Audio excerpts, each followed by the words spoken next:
So this will be our last video looking just at Newton's laws of motion, and then we're going to start combining them all together. So in this video, we're going to look at Newton's third law of motion.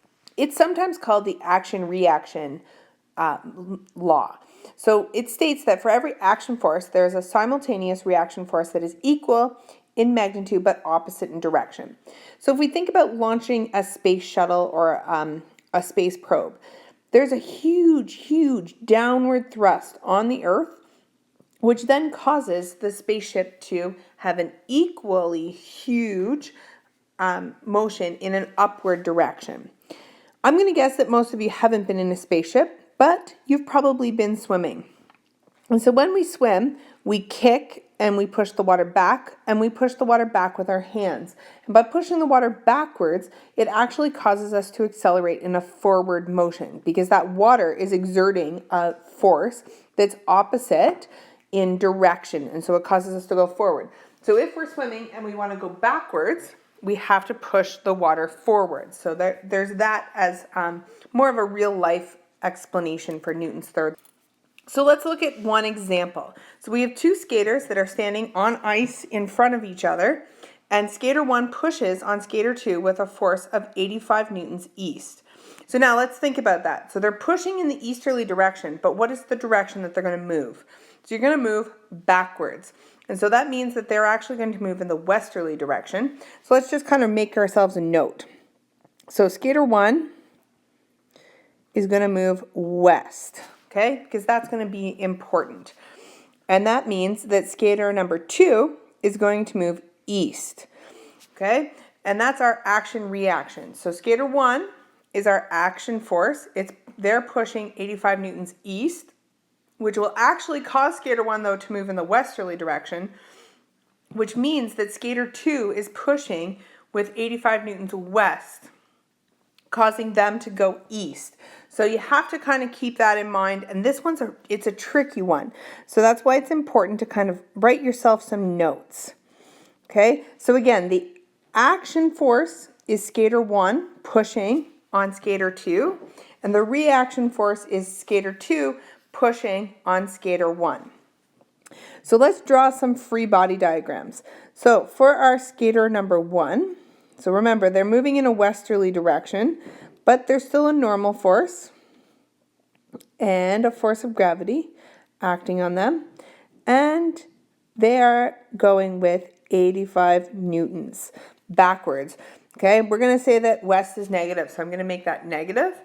Again, generally, we put in our masses so that we can keep track. I'm going to switch colors here for skater number 2. So skater number 2 has their normal force and their force of gravity. And then they are traveling in an easterly direction with a positive 85 newtons. And their mass is 65 kilograms. Okay? So let's remember, let's go back and let's write our equation. So we're going to have F net is going to be equal to that applied force, okay? And remember, we can always replace that with MA. And then it's going to be the same for our one that's over on the other side. So our F net is equal to our FA, our force, our applied force. So this is our M1 times our acceleration equals FA. Okay, that's going to bring us into, I'm going to do it on a blank piece of paper. So for skater 1, we just wrote down that F net is equal to our FA, and that our F net is equal to our mass times our acceleration, and that's equal to our applied force. And we know our mass, and we know our applied force, so we're going to rearrange that equation for A. So A is equal to our applied force divided by our mass. So let's go ahead and solve. So we have negative 85 newtons, or it's just traveling in the westerly direction, divided by our 55 kilograms.